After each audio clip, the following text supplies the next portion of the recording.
welcome to Nailing It Down here at Varnblog, and we're continuing our discussion of hermeneutics. And today we're going to focus in a little bit from the kind of rambling thing we get in the beginning of the hermeneutic discussion and focus in on the hermeneutic circle. Now, the hermeneutic circle is commonly thought of as being developed by Martin Heidegger in 1927 and Being in Time. And that's not actually correct. Heidegger didn't come up with it. It actually, Heidegger is the person to apply it to philosophy. Friedrich Schleiermacher is the person who actually interpreted it, but he did it in terms of biblical interpretation. And he seems to have attributed it actually to Augustine of Hippo in the Confessions, that whenever you read a part of the text of the Bible, you should interpret it both with faith and in reason, thus to understand it line by line, but also in the context of the entirety of the text, right? Schleiermacher focuses on the importance of understanding a text, which is necessary to interpret it. And understanding a text is not about just simply decoding the author's intentions on a line-by-line basis. It requires a hermeneutic circle, which is a relationship between the text, the reader, and the context. All right. So the first thing one has to do is deal with each section of a text or each section of a corpus in light of the context of that section of the text or corpus. Now, why do I mention corpus or canon or whatever you said? Because we have to prioritize different texts when we're trying to make sense of an entire author's, say, philosophy, like when we talk about Marx or Hegel or whoever. Now, when you do the entirety of an author's corpus, you have more problems. You have a lot more things to consider, and we're not going to deal with that today. We're just going to assume today you're dealing with one text. You have to deal with the line-by-line meaning and the meaning of the text as a whole.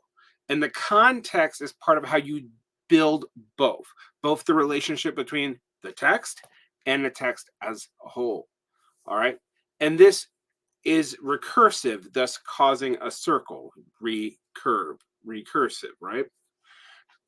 So you have an initial understanding of the text, which has your context in it. You read the text, you build up a line-by-line understanding of the text, or a scene by scene, or whatever chunk of semiotic and semantic information you're dealing with. Semiotic means symbolic. Semantic means like logical, kind of. When we talk about semantics, it means mostly like that your definitions and stuff are coherent. You have your context for that. Then you have the text as a whole, what the text as a whole is trying to say. And you have to constantly go back to the line-by-line meaning and adjust your own contextual understanding to get to the meaning of the text. Heidegger makes a big deal out of this in Being in Time. All right. He kind of takes this idea from Schleiermacher, which was really used to understand biblical and religious sacred text, and he expands it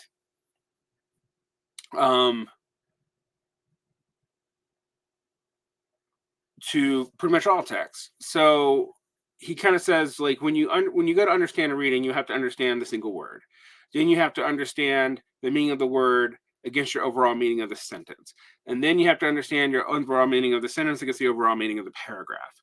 And then you have to understand the overall meaning of the paragraph against the overall meaning of the chapter or essay. Then you have to understand that chapter or essay. There's this nested circular looping that you're coming back to. And the context informs it, but hopefully as you read, you build more of the author or the intended's context into your context for understanding the text. Now, this is not purely about decoding the author's intention, because in some primary ways, that's impossible. You can't possibly do that, right? No, you have to continuously reevaluate what you're reading in terms of the nested systems of understanding in which it is in.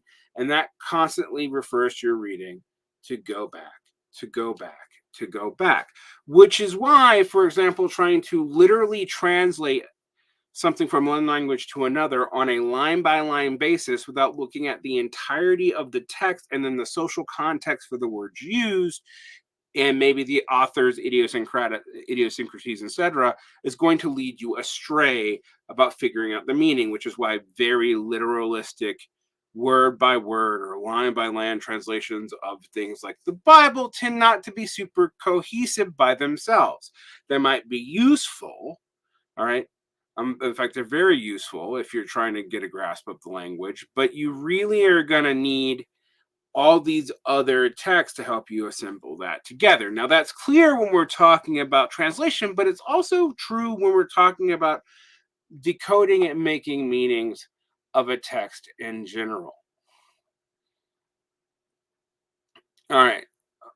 Which means that there's three key things that you're going to have to do when you are going through a text. And this is just in a basic hermeneutic circle way. This is not the only way to do hermeneutics, by the way. And there's still going to be ambiguities and priorities that this isn't going to help you. This is just a theory of the way most people read.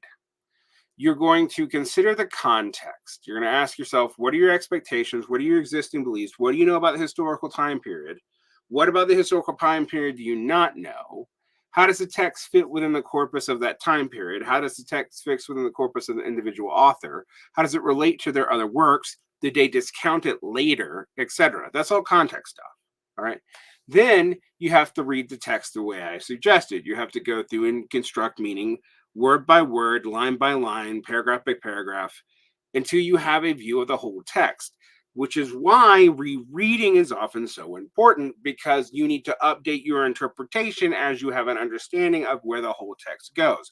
What is the flow of the argument, which requires multiple circles of understanding.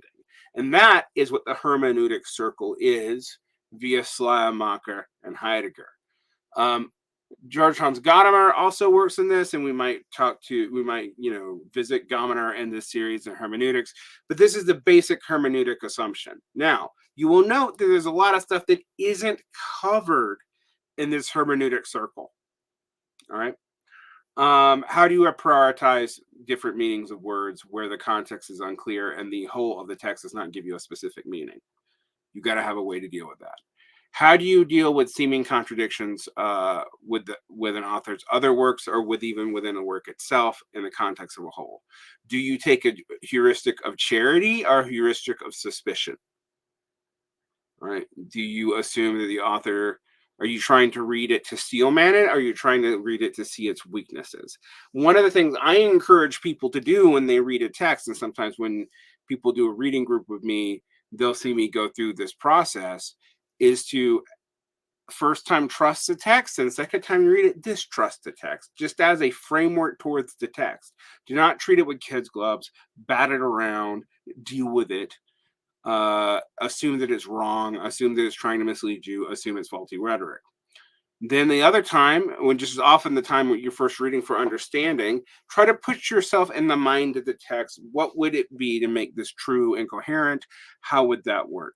Now, I know I kind of talked of them in different orders, but generally I read it with the heuristic of trust first and a heuristic of suspicion secondly, and then I make decisions off that. Now, one of the things that you'll notice that to do hermeneutics properly requires multiple readings and prolonged engagement, and that's going to make a lot of you uncomfortable because you barely read the first time.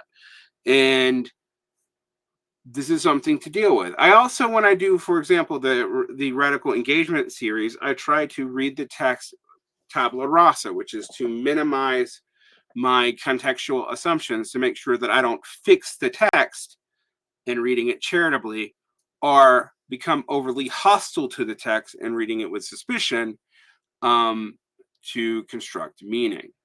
Because once we've built the whole apparatus, we have to figure out how to make each part of the apparatus work. And again, it is recursive, right? It falls back on itself. As you know more of the text, you have to reevaluate what your line by line, word by word understanding originally was. Right. So that is the beginnings of the hermeneutic loop. And that is how people like Friedrich Schleiermacher and Martin Heidegger thought that we interpreted text. And we will be back in the future to go more into hermeneutics, probably in more detail. I still haven't probably gone into like semantics, which is kind of its own thing, separate from hermeneutics, but it's helpful. Semiotics, which is its own field. Pragmatics, and that's different from pragmaticism. Syntax, all these things are important for understanding how language works and how you interpret text. But why they're important for something like understanding Marxism is that a lot of people read Marx through the lens of the time in which they're reading. Their context sets the tone, and particularly if they're not specialists and not trying to shake up their own context, their context will generally be set by their social milieu, which is why who you read with and who helps you understand what words means really matters for when you understand or try to understand a text. All right, like and subscribe for more lessons like this. Hit the bell. You can find the Patreon, and remember to keep nailing that meaning down.